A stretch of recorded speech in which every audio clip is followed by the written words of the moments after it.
दोस्तों, आज की कहानी त्रेता युग पर आधारित है और माँ सीता के बारे में है, यानी कि रामायण की कहानी है। दोस्तों, आपने टीवी में रामायण सीरियल तो देखा ही होगा और सीता माता को देखते हुए यह ध्यान भी दिया होगा कि जब सीता माता जी रावण की कैद में थीं, यानी कि श्रीलंका में स्थित रावण की अशोक वाटिका में माँ सीता को रावण ने कैद करके रखा हुआ था। तब माता सीता जिस वृक्ष के नीचे बैठी हुई होती हैं, वहाँ पर बैठे हुए सीता माता अपने हाथ में हमेशा ही एक तिनका लेकर के रखती हैं और जब भी रावण वहाँ आता है तो सीता माता उस तिनके को अपने हाथ में उठा लेती हैं और उसे दिखाती हैं। दोस्तों, सीता माता एक तिनके को अपने हाथ में हमेशा रावण के आने पर ही क्यों उठा लेती थीं? इसके पीछे क्या वजह थी? हम आपको इस कहानी के द्वारा यही बताने जा रहे हैं कि सीता माता रावण के आने पर एक तिनके को अपने हाथ में हमेशा क्यों उठा लेती थीं। दोस्तों, अगर आपने अभी तक इस चैनल को सब्सक्राइब नहीं किया है तो प्लीज़ सब्सक्राइब कर लें और मुझे सपोर्ट करें। दोस्तों, जब लंका का राजा रावण माँ सीता का अपहरण करके उनको श्रीलंका ले गया था, तब लंका में सीता जी वट वृक्ष के नीचे बैठकर चिंतन करती रहती थीं। रावण बार बार आकर माँ सीता जी को धमकाता था, लेकिन माँ सीता जी उसको कुछ भी नहीं बोलती थीं।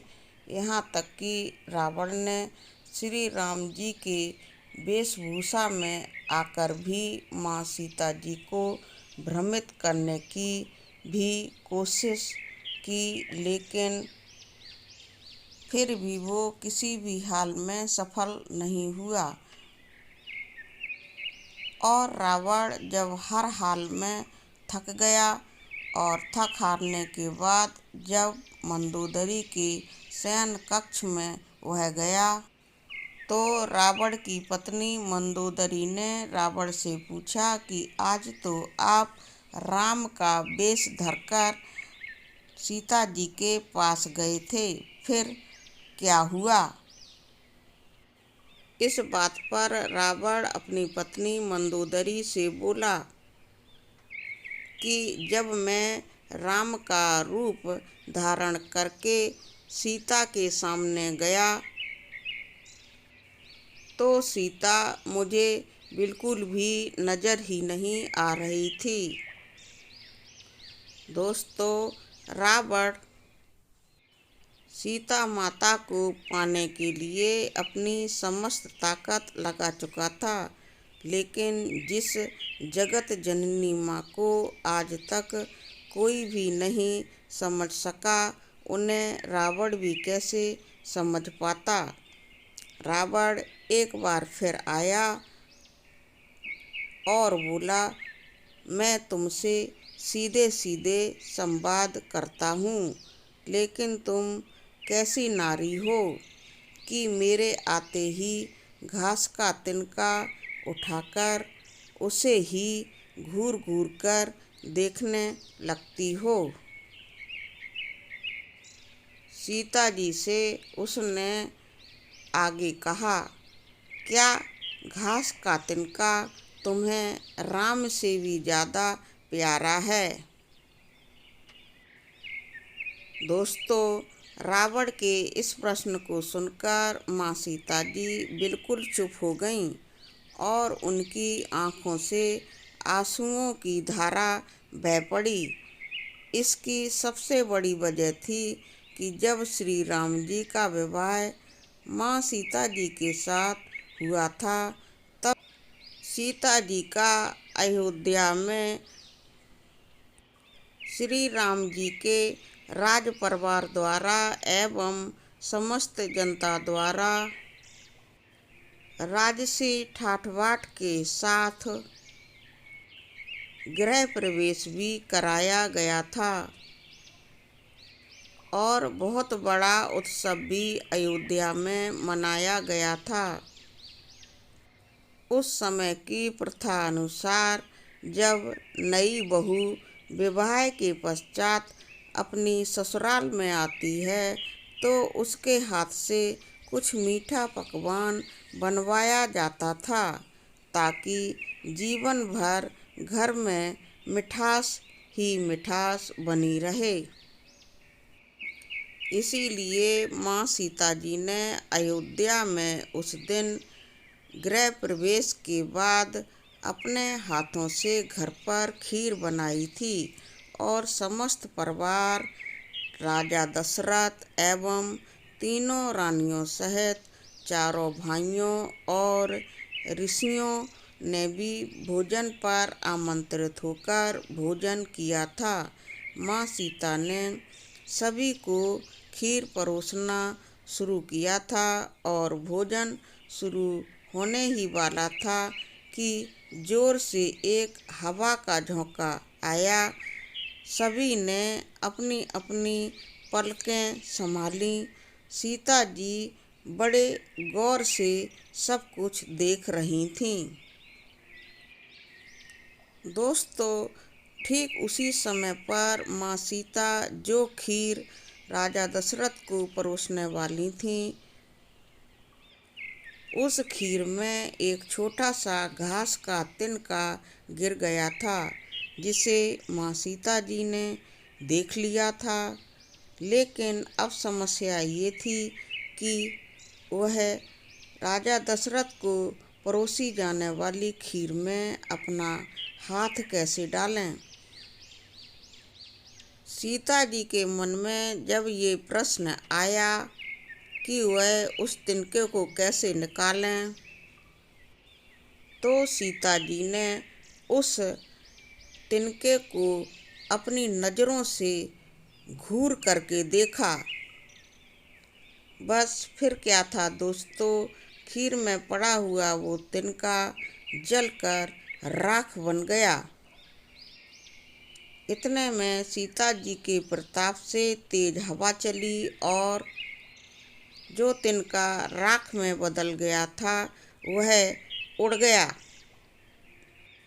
सीता जी ने सोचा कि बहुत अच्छा हुआ, किसी ने मुझे यह सब करते हुए नहीं देख पाया। लेकिन उनके ससुर राजा दशरथ अपनी बहू सीता जी के द्वारा किए हुए इस चमत्कार को बड़े ध्यान से देख रहे थे। फिर भी राजा दशरथ चुप ही रहे और अपने कक्ष में जाकर बाद में उन्होंने माँ सीता को अपने पास बुलवाया।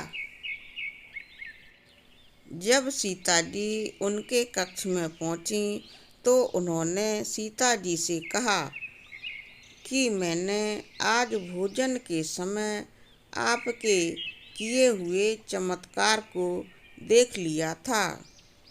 आप साक्षात जगत जननी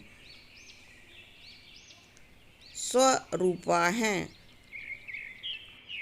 साक्षात भवानी का रूप हैं। आगे राजा दशरथ ने सीता को समझाते हुए कहा, बेटी, यहाँ तक तो यह सब ठीक है, लेकिन एक बात आप मेरी जीवन भर के लिए जरूर याद रखना कि आपने जिस नज़र से खीर में पड़े हुए उस तिनके को आज देखा था, उस नज़र से आप अपने किसी भी शत्रु को कभी भी मत देखना। दोस्तों, सीता जी ने भी उसी समय अपने ससुर राजा दशरथ की बात को गांठ बांध लिया था और सोच लिया था कि अब वह ऐसा कभी नहीं करेंगी। और इसीलिए माँ सीता जी के सामने लंका में अशोक वाटिका में, जहाँ सीता माता जी को रखा गया था, जब भी रावण आता था तो सीता जी उस घास के तिनके को उठाकर राजा दशरथ जी की बात याद कर लेती थीं। दोस्तों, अगर सीता माता जी चाहती तो उस कुदृष्टि रखने वाले लंका के राजा रावण को उस जगह पर ही जलाकर राख कर सकती थीं, लेकिन उन्होंने ऐसा नहीं किया, क्योंकि अपने ससुर राजा दशरथ जी को तिनके के बारे में पहले दिए हुए वचन के प्रति वचनबद्ध थीं और वह यह भी चाहती थीं कि स्त्रियों के प्रति गंदी नज़र रखने वाले इस रावण को भगवान श्री राम जी वध करके अवश्य ही इस धरती पर से मिटा दें और ऐसे दुष्ट को धरती पर से मिटा देने का श्रेय प्राप्त करें। दोस्तों, ऐसा सब कुछ सोचते हुए सीता माता जी हमेशा लंका में अशोक वाटिका में हमेशा चुपचाप ही बैठी रहती थीं और हमेशा बहुत शांत ही रहीं। तो दोस्तों, ऐसी थी विशाल हृदय वाली हमारी सीता माता जी। कविता में तृण धर ओट कहत वैदेही, तृण धर ओट कहत वैदेही, सुमिर अवधपति परम स्नेही, सुमिर अवधपति परम स्नेही, तृण धर ओट कहत वैदेही, सुमिर अवधपति परम स्नेही। तो दोस्तों, सीता माता जी के ऊपर आधारित यह कहानी यहाँ पर समाप्त होती है। आपको हमारी यह कहानी कैसी लगी कमेंट करके अवश्य बताएं।